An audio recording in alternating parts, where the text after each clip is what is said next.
Hi friends, ఈరోజు notification చూసినట్టయితే ముఖ్యంగా నేషనల్ అప్రెంటిస్షిప్ ట్రైనింగ్ స్కీమ్ అని చెప్పి సెంట్రల్ గవర్నమెంట్ రిలీజ్ చేయడం జరిగింది. ముఖ్యంగా దీని గురించి మన సౌత్ సైడ్ పెద్దగా ఎవరికీ తెలియదు. ముఖ్యంగా మన యొక్క తెలుగు ఇరు రాష్ట్రాలకి ముఖ్యంగా దీని గురించి తెలియదు. ఎందుకంటే ఇప్పుడుకొచ్చి గ్రాడ్యుయేషన్ కంప్లీట్ అయిన బీటెక్ విద్యార్థులకు అప్రెంటిస్ అనేది ఇప్పుడుకొచ్చి ఎక్కడా పెట్టలేదు. ఇది first time central government release చేయడం జరిగింది. ముఖ్యంగా దీనికి సంబంధించి ఇన్ఫర్మేషన్ ఏంటంటే రీసెంట్గా 2020కి సంబంధించిన బడ్జెట్ రిలీజ్ అయిన టైంలోని ఆ యొక్క బడ్జెట్లోని ముఖ్యంగా ఈ యొక్క నేషనల్ అప్రెంటిస్ ట్రైనింగ్ స్కీమ్కి సంబంధించి మనీ అనేది సెంట్రల్ గవర్నమెంట్ పెట్టడం జరిగింది. అంటే బడ్జెట్లో ఇదొక భాగంగా తీసుకోవడం జరిగింది. గ్రాడ్యుయేటెడ్ స్టూడెంట్స్ ఎవరైతే ఉన్నారో వారికి ట్రైనింగ్ అనేది ఇచ్చి 70% అనేది ఈ యొక్క ప్రాసెస్ ద్వారా అప్లికేషన్స్ అనేవి వాళ్ళు యాక్సెప్ట్ చేయడం జరుగుతుంది. ఆ యొక్క ప్రాసెస్ ఏ విధంగా ఉంటుంది, ఆ యొక్క అప్లికేషన్ ఏ విధంగా చేయాలి, దానికి సంబంధించిన పూర్తి డీటెయిల్స్ కూడా వారు ఇవ్వడం జరిగింది. అదేవిధంగా దీనికి సంబంధించి ఇంపార్టెంట్ న్యూస్ ఏంటంటే దీనికి సంబంధించి ముఖ్యంగా గ్రాడ్యుయేషన్ కంప్లీట్ అయిన ప్రతి ఒక్క విద్యార్థి కూడా అప్లై చేసుకోవచ్చు. ఎనీ బ్రాంచ్ మన యొక్క సెంట్రల్ గవర్నమెంట్, ప్రైవేట్ గవర్నమెంట్, అదేవిధంగా స్టేట్, ఈ యొక్క 3 కేటగిరీకి సంబంధించిన కంపెనీలు ఏవైతే ఉంటాయో ఆ యొక్క కంపెనీల్లోని ఈ యొక్క ప్రాసెస్లో మనం అప్లై చేసుకోవచ్చు. ఇంకో బెనిఫిట్ ఏంటంటే అప్రెంటిస్ కంప్లీట్ అయిన తర్వాత డెఫినెట్గా జాబ్ ఆపర్చునిటీ కూడా వాళ్ళే ఇచ్చే అవకాశం ఉందని వారు చెప్పడం జరిగింది. మ్యాక్సిమం ఈ యొక్క అప్రెంటిస్ ట్రైనింగ్ సుమారుగా 1 ఇయర్ అనేది కండక్ట్ చేయడం జరుగుతుంది. మొత్తం 12 నెలలు ఉంటుంది. కేవలం గ్రాడ్యుయేట్ స్టూడెంట్సే కాకుండా డిప్లొమా స్టూడెంట్స్ కూడా ఈ యొక్క ప్రాసెస్లోని మనం అప్లై చేసుకోవచ్చని వారు చెప్పడం జరిగింది. దాంతోపాటు ఈ యొక్క అప్లికేషన్కి సంబంధించే ఇన్ఫర్మేషన్ అనేది చూసే ముందు మీరు మా యొక్క ఛానల్ని సబ్స్క్రైబ్ చేయనట్లయితే please subscribe to BVM updates. అదేవిధంగా పక్కనే ఉన్న గంట సింబల్ అనేది క్లిక్ చేస్తే మేము అప్డేట్ చేసే ఇంపార్టెంట్ న్యూస్ అది మీ యొక్క మొబైల్కి ఆటోమేటిక్గా రావడం జరుగుతుంది. ప్రజెంట్ నేను మీకు అప్లికేషన్ అనేది ఏ విధంగా ఉంటుంది, ఆ యొక్క ప్రాసెస్ ఏ విధంగా ఉంటుంది అనేది ఫస్ట్ నేను చెప్తాను ఫ్రెండ్స్. ముఖ్యంగా దీనికి సంబంధించి అప్లికేషన్ అనేది ఎలా చేయాలి, ఎందుకంటే దీని గురించి ఎవరికి పూర్తిగా తెలియదు. అదేవిధంగా ఈ యొక్క అప్లికేషన్ చేయడానికి చాలామంది ఇబ్బంది పడుతూ ఉంటారు.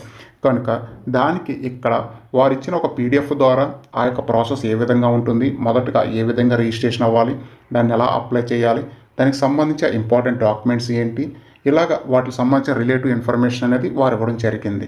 దానికి సంబంధించి ముఖ్యంగా మనం ఇక్కడ చూసినట్టయితే procedure to apply for apprentice training అని చెప్పి వారు ఇవ్వడం జరిగింది. పాయింట్స్ టు నోట్ అని చెప్పి సమ్ పాయింట్స్ అనేది ఇవ్వడం జరిగింది. ముఖ్యంగా ఇక్కడ మనం చూసినట్టయితే క్వాలిఫికేషన్, గ్రాడ్యుయేషన్ స్టూడెంట్స్, అదేవిధంగా డిప్లొమా కంప్లీట్ చేసిన విద్యార్థులు, ముఖ్యంగా టెక్నికల్ స్టూడెంట్స్ ఎవరైతే ఉన్నారో వారందరూ అప్లై చేసుకోవచ్చని వారు చెప్పడం జరిగింది. అదేవిధంగా ఈ యొక్క ప్రాసెస్లో మొదటగా చూసినట్టయితే రిజిస్ట్రేషన్ నెంబర్ ఫ్రమ్ కాలేజ్, అంటే మీ యొక్క రిజిస్ట్రేషన్ నెంబర్ ఫ్రమ్ కాలేజ్ అంటే కాలేజ్ నుండి మీరు పొందిన రిజిస్ట్రేషన్ నెంబర్, అంటే మీ యొక్క రోల్ నెంబర్. మీ యొక్క డిప్లొమా విద్యార్థులు అయితే 3 సంవత్సరాలు కలిపి ఒకే రోల్ నెంబర్ అనేది కంటిన్యూగా ఉంటుంది. ఆ యొక్క రోల్ నెంబర్, లేదా బీటెక్ చదివిన విద్యార్థులు వారి యొక్క బీటెక్ రోల్ నెంబర్ ఏదైతే ఉంటుందో వారి యొక్క రోల్ నెంబరు అది తప్పనిసరిగా ఉండాలి. అదేవిధంగా చూసినట్టయితే నేమ్ ఆఫ్ కాలేజ్, యూనివర్సిటీ, అసలు మీరు ఏ కాలేజీలో చదివారు, అదేవిధంగా ఆ యొక్క యూనివర్సిటీ తప్పనిసరిగా ఉండాలి. దాంతోపాటు percentage of marks or CGPA అని చెప్పి చెప్పడం జరిగింది. మీ యొక్క మార్క్స్ మెమోస్ ఏదైతే ఉంటాయో ఆ యొక్క మార్క్స్ లేదా దానికి సంబంధించిన పాయింట్లు కూడా తప్పనిసరిగా ఉండాలి. దాంతోపాటు బ్రాంచ్ ఆఫ్ స్టడీ, మీరు ఏ బ్రాంచ్లో చదివారు, మెకానికలా, ట్రిపులియా, సివిలా, ఈసీయా, సిఎస్సియా, మొత్తం దానికి సంబంధించి మొత్తం డీటెయిల్స్ అనేది ఉండాలి. తర్వాత month and year of passing, అంటే ఏ సంవత్సరంలో మీరు పాస్ అయ్యారు, ఆ యొక్క నెల, మొత్తం డీటెయిల్స్ అనేది మీ దగ్గర క్లియర్గా ఉన్నట్టయితే ఈ యొక్క అప్లికేషన్ అనేది చాలా ఈజీగా అప్లై చేయొచ్చు. మొదటగా మనం ఇక్కడ చూసినట్టయితే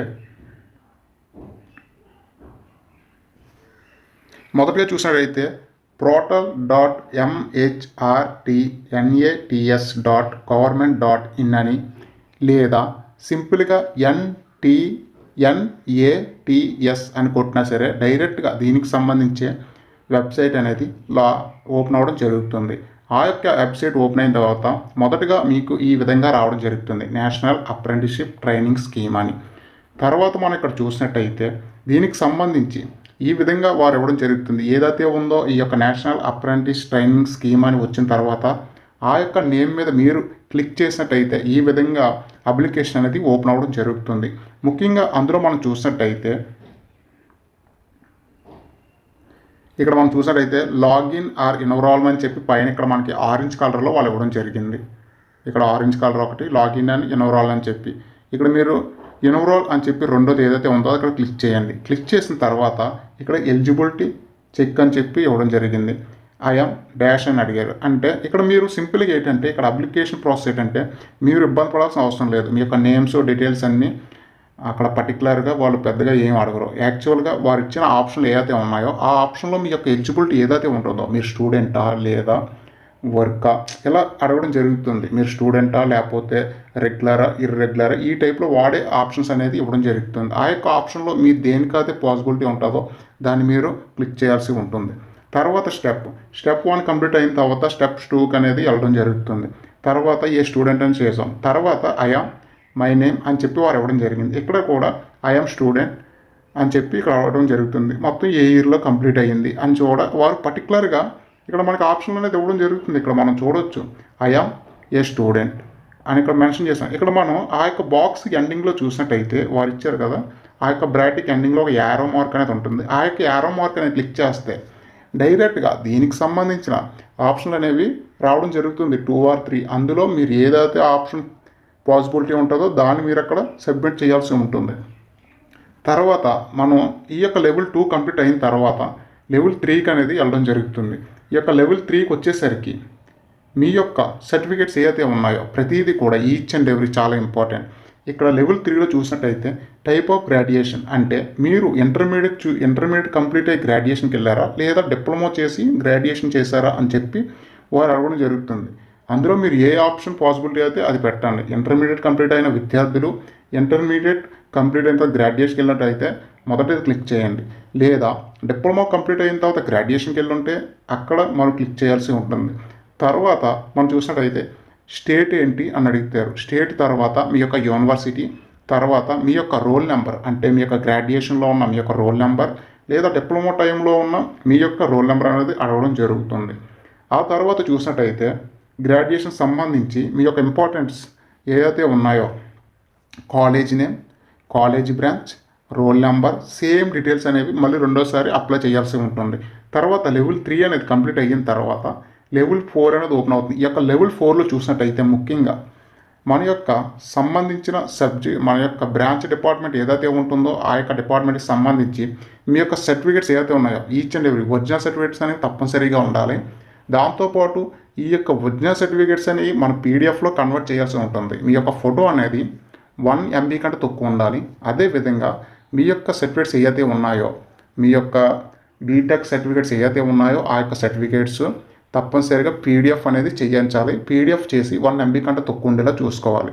ఆ యొక్క 1 MB పీడిఎఫ్ అనేది ఇక్కడ వాళ్ళు అడగడం జరుగుతుంది. ఈచ్ అండ్ ఎవ్రీ స్టెప్లోనే వారు అడిగినప్పుడు ఆ యొక్క పీడిఎఫ్ అనేది ఎంటర్ చేయాల్సి ఉంటుంది. అది ఇక్కడ మనం చూడవచ్చు. తర్వాత ప్రాసెస్ ఏంటంటే లాస్ట్ ఫైనల్ ప్రాసెస్లోని మిమ్మల్ని ఆప్షన్స్ అనేవి పెట్టుకోమని జరుగుతుంది. అంటే ఈ యొక్క థర్డ్ ప్రాసెస్లో మొత్తం 3 టైప్స్ ఉన్నాయి. 3 టైప్స్లో మొదటిది మీ యొక్క డీటెయిల్స్, తర్వాత మీ యొక్క ఎడ్యుకేషన్ డీటెయిల్స్, తర్వాత ట్రైనింగ్ ప్రిఫరెన్స్. అంటే ట్రైనింగ్ ప్రిఫరెన్స్ అంటే మీరు ఏమిస్తారు, హార్డ్వేరా, సాఫ్ట్వేరా, లేదా ఎడ్యుకేషన్ పర్పసా, ఇండస్ట్రియలా, లేకపోతే ఇంజనీరింగ్ సర్వీసా, లేదా ఆటోమొబైల్సా, కన్స్ట్రక్షన్సా, మ్యానుఫ్యాక్చరింగా, కమ్యూనికేషనా, ప్రాజెక్ట్స్ ఎగ్జిక్యూటివ్గా, ట్రాన్స్పోర్టింగ్, రీసెర్చ్ అండ్ డెవలప్మెంట్, ఇలాగ సమ్ కైండ్స్ ఆఫ్ లిస్ట్ అనేది వాళ్ళు ఇవ్వడం జరుగుతుంది. మీరు మొత్తం లిస్ట్ అనేది ఆప్షన్ కూడా సెలెక్ట్ చేసుకోవచ్చు. అక్కడ ఏం పర్వాలేదు, ఏం పట్టించుకోరు వాళ్ళు. కేవలం ఏంటంటే పర్టికులర్గా మనకి ఏదైతే ఇంపార్టెంటో అవి పెట్టడం వల్ల చాలా యూజ్ ఉంటుంది. అంటే ప్రిఫరెన్స్ అనేది పోస్ట్ గార్డులకు ఇచ్చే అవకాశాలు కూడా ఉంటాయి. తర్వాత ఈ యొక్క థర్డ్ లెవెల్ కంప్లీట్ అయిన తర్వాత 4th లెవెల్లోని సేవ్ అండ్ చెప్పి ఇక్కడ రావడం జరుగుతుంది. ఇక్కడ మనకి ఏమి ఇచ్చాడు, by clicking this box I agree to the about terms and conditions. అంటే వాడు ఏదైతే టర్మ్స్ అండ్ కండిషన్స్ అంటే ముఖ్యంగా ఆ యొక్క సర్టిఫికేట్ సంబంధించి మీ యొక్క డీటెయిల్స్ సంబంధించి అదేవిధంగా మీ యొక్క ఎడ్యుకేషన్ క్వాలిఫికేషన్ ఈ యొక్క డీటెయిల్స్ ఏదైతే ఉన్నాయో ఆ ఎన్నటిని యాక్సెప్ట్ చేస్తున్నట్టు ఆ యొక్క కండిషన్స్ అన్నీ మేము యాక్సెప్ట్ చేస్తున్నట్టుగా అక్కడ మనం క్లిక్ చేసిన తర్వాత సేవ్ అండ్ ప్రివ్యూ కొడితే ఆ యొక్క లిస్ట్ అనేది సేవ్ అవుతుంది. సేవ్ అయిన తర్వాత అది మళ్ళీ డిలీట్ అనేది అవ్వదు. పర్టికులర్గా చూసినట్టయితే విద్యార్థులకి తప్పనిసరిగా ఒక పర్సనల్ ఈమెయిల్ ఐడియా, దాంతోపాటు మీ యొక్క ఫోన్ నెంబర్ తప్పనిసరిగా ఉండాలి. ఈ యొక్క రిజిస్ట్రేషన్ ప్రాసెస్లో చాలా ఇంపార్టెంట్. ఎందుకంటే మీ యొక్క మెయిల్కి ఆ యొక్క రిజిస్ట్రేషన్ ఐడియా కంప్లీట్ అయిన తర్వాత మీరు అప్లికేషన్ సబ్మిట్ కొట్టిన తర్వాత మీకు ఆ రిజిస్ట్రేషన్ ఐడి అనేది దానికి వస్తుంది. దాంతోపాటు ఒక పాస్వర్డ్ కూడా వాళ్ళకి పంపించడం జరుగుతుంది. ఆ యొక్క పాస్వర్డ్ ఆ యొక్క ఈమెయిల్ ఐడియా లేదా మీ యొక్క ఫోన్ నెంబరు ఆ యొక్క పాస్వర్డ్ ద్వారా డైరెక్ట్గా అప్లికేషన్ అనేది మళ్ళీ ఓపెన్ చేసుకోవడానికి చాలా ఈజీగా ఉంటుంది. దాంతోపాటు కన్ఫర్మ్ కొట్టిన తర్వాత లెవెల్ 4 అంటే చివరిగా చూసినట్టయితే ప్రివ్యూ కన్ఫర్మ్ అంటే ఒకసారి డీటెయిల్స్ అన్ని చూసుకోవడానికి. ముఖ్యంగా ఇందులో ఏంటంటే లెవెల్ 3లోని తప్పనిసరిగా సరే మీ యొక్క బ్యాంక్ డీటెయిల్స్ అనేవి తప్పనిసరిగా ఎంటర్ చేయాల్సి ఉంటుంది. అది ఏ బ్యాంక్ అయినా పర్లేదు. ముఖ్యంగా ఎస్బీఐ అయితే బెటర్, ఎందుకంటే అది గవర్నమెంట్కి సంబంధించింది కాబట్టి చాలా సులువుగా ఉంటుంది కాబట్టి. లేదా ఎస్బీఐ లేకపోతే ఎనదర్ బ్యాంక్ ఏదైనా పర్లేదు. ప్రజెంట్ ఇప్పుడు అన్ని సెక్టర్లు కూడా గవర్నమెంట్ అండర్లోనే ఉన్నాయి కాబట్టి చాలా ఈజీగా ప్రాసెస్ అనేది కంప్లీట్ అవుతుంది. చివరిగా మీరు ఇవ్వాల్సింది ఏంటంటే మీ యొక్క బ్యాంక్ డీటెయిల్స్ కూడా అందులో సబ్మిట్ చేయాల్సి ఉంటుంది, ఈచ్ అండ్ ఎవరీ. దాంతోపాటు student enrollment as be created successful అని చెప్పి మీకు రావడం జరుగుతుంది. వచ్చిన తర్వాత ఇక్కడ మనం ప్రింట్ ఐడి కొడితే ఈ విధంగా రావడం జరుగుతుంది. యూజర్ ఐడి అండ్ పాస్వర్డ్ అని చెప్పి ఆటోమేటిక్గా సిస్టమ్ అనేది జనరేట్ చేసి మీ యొక్క ఈమెయిల్ ఐడికి పంపించడం జరుగుతుంది.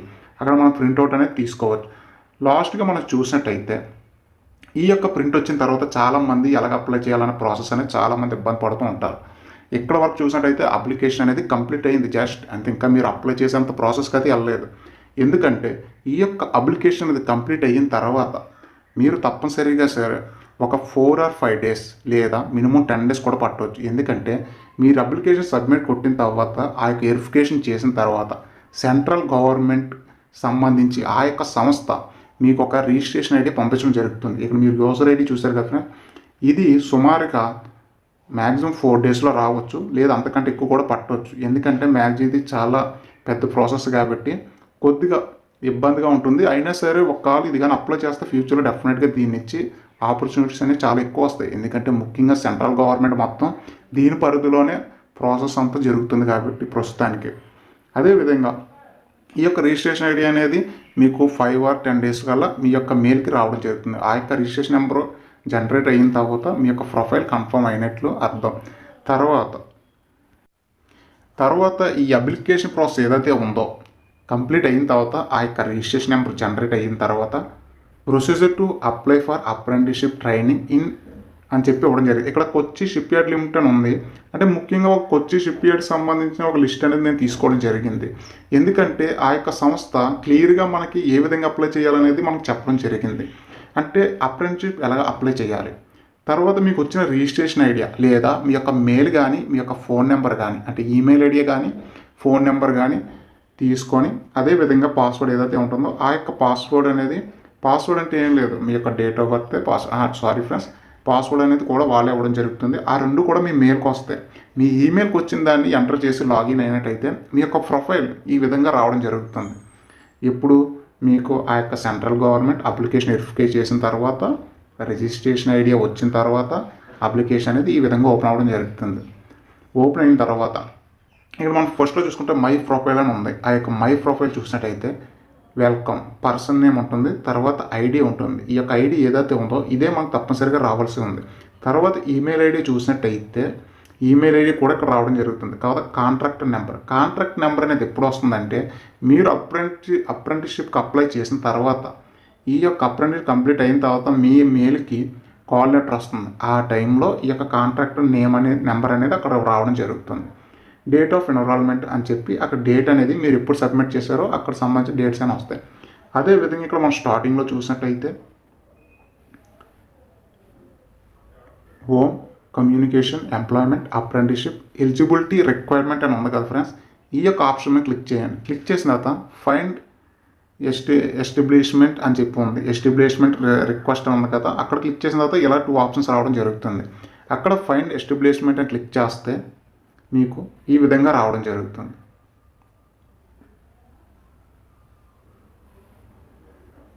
ఈ విధంగా వచ్చిన తర్వాత ప్రిఫరెన్స్ అని చెప్పి క్లిక్ చేసిన తర్వాత ఎడ్యుకేషన్ అనేది అడుగుతారు. అంటే మీరు ఏ ఎడ్యుకేషన్ ఇచ్చి అంటే మెకానికలా, త్రిబులియా, సివిలా అని చెప్పి అడగడం జరుగుతుంది. అప్పుడు మన అక్కడ ఎడ్యుకేషన్ అన్నప్పటికీ అక్కడ ఆప్షన్లు అనేది వాళ్ళు వేస్తారు కాబట్టి మనకు ఎటువంటి ఇబ్బంది అనేది ఉండదు. తర్వాత రీజియన్ అంటే సౌత్ రీజియనా లేదా నార్త్లోనా నువ్వు ఇచ్చుకోవచ్చు ప్రిఫరెన్స్. అక్కడ రీజియన్ అంటే నువ్వు సౌత్ అని పర్టికులర్గా ఇవ్వాల్సిన అవసరం లేదు. ఎందుకంటే సౌత్ రీజియన్ అని వస్తే సౌత్కి సంబంధించిన కంపెనీలు మాత్రమే వస్తాయి అక్కడ. అది సెంట్రల్ గవర్నమెంట్ అవ్వచ్చు, ప్రైవేట్ అవ్వచ్చు, స్టేట్ అండర్లో ఉన్న కంపెనీలు అవ్వచ్చు, ఏ ఉంటే అవి రావడం జరుగుతుంది. లేదా నార్త్ కొడితే నార్త్కి సంబంధించినవి వస్తాయి, ఈస్ట్ మెన్షన్ చేస్తే ఈస్ట్ అని వస్తుంది. తర్వాత బ్రాంచ్ ఆఫ్ స్టడీ, ఏ బ్రాంచ్ చదువుతున్నారో పర్టికులర్గా మెన్షన్ చేయాల్సి ఉంటుంది. సెక్టర్, ఆ యొక్క సెక్టర్ ఏదైతే ఉందో, అంటే సెక్టర్ అంటే సెంట్రల్లా, స్టేటా, ప్రైవేటా అని చెప్పి 3 సెక్టర్స్ అడగడం జరుగుతుంది. అందులోని మీరు ఏ ఆప్షన్ ఇస్తే ఆ ఆప్షన్ సంబంధించి, ఒకవేళ ప్రైవేట్ అని మీరు ఆప్షన్ క్లిక్ చేస్తే సెక్టర్లోని డెఫినెట్గా ప్రైవేట్ కంపెనీలు అనగానే వస్తాయి. స్టేట్ అని క్లిక్ చేస్తే స్టేట్కి సంబంధించి ఓన్లీ వస్తాయి. అదేవిధంగా లేదా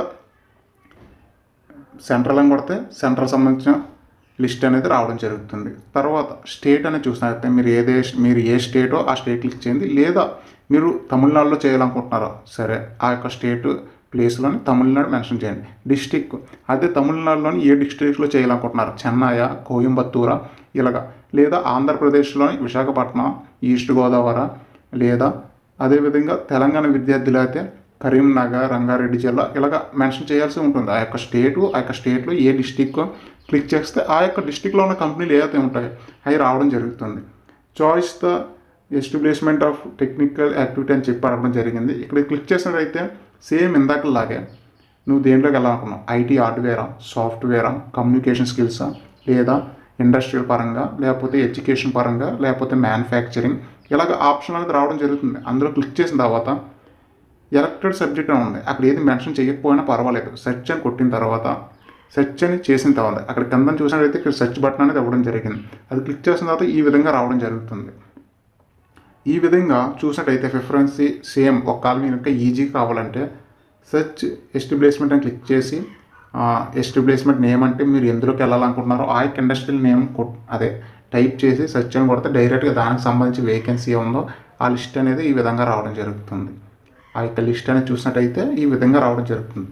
లేదా డైరెక్ట్గా ఇక్కడ ఇందాక మనం ఆల్రెడీ చెప్పినట్టుగా ఇక్కడ సెర్చ్ అని కొడితే డైరెక్ట్గా మనకి ఈ విధంగా మొత్తం ఎన్ని కంపెనీలు ఉన్నాయి, మొత్తం అందులో ఎన్ని వేకెన్సీ ఉన్నాయి, సెక్టర్స్, రీజియన్, స్టేటు, డిస్టిక్, యాక్షన్ అని చెప్పి ఇక్కడ పర్టికులర్గా ఇవ్వడం జరుగుతుంది. ఇక్కడ మనం చూడొచ్చు ప్రతిదీ కూడా.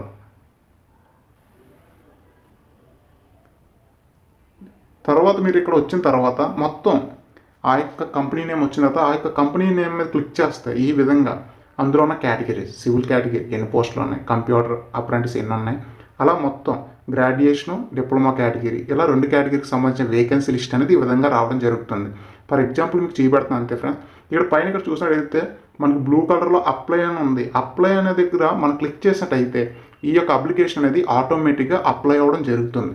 తర్వాత ఆ యొక్క వెరిఫికేషన్ కంప్లీట్ అయిన తర్వాత ఇందాక నేను కాంట్రాక్ట్ నెంబర్ అని చెప్పాను, ఆ యొక్క కాంట్రాక్ట్ నెంబర్ దగ్గర వారి యొక్క నెంబర్ జనరేటర్ అయ్యి మీకు కాల్ లెటర్ అనేది మీ యొక్క మెయిల్కి డైరెక్ట్గా రావడం జరుగుతుంది. ఈ విధంగా మొత్తం ఈ యొక్క అప్లికేషన్ ప్రాసెస్ అనేది ఉంటుంది. అంటే దీనికి సంబంధించి ఫస్ట్ టైం మన యావత్ భారతదేశంలోని అప్రెంటిస్ అనేది ఫస్ట్ టైం అనేది గ్రాడ్యుయేషన్ వరకు కండక్ట్ చేయడం ఇదే ఫస్ట్ టైం. దాంతోపాటు మనం చూసుకుంటే 2020-2021 గాను బడ్జెట్లోని ఇదొక భాగంగా ఉండడం జరిగింది. అంటే దీని మీద ఎంత ప్రయారిటీ ఉందో మనం ఆలోచించాల్సింది. ఎందుకంటే బడ్జెట్లో పెట్టడం అంటే ఇది ఆషామాష విషయం అయితే కాదు. ఇది చాలా యూస్ఫుల్గా ఉంటుంది. ప్రతి గ్రాడ్యుయేట్ విద్యార్థి కూడా అప్లై చేసుకుంటే వాళ్ళ ఫ్యూచర్లో డెఫినెట్గా ఈ యొక్క 1 ఇయర్ కూడా వారి యొక్క ఎక్స్పీరియన్స్ కింద వస్తుంది. తర్వాత ఆపర్చునిటీస్ అనేవి ఆటోమేటిక్గా అయ్యే వస్తాయి. అదేవిధంగా మా యొక్క ఇన్ఫర్మేషన్ అనేది మీకు నచ్చినట్టయితే please subscribe to PVM updates. Thank you for watching this video.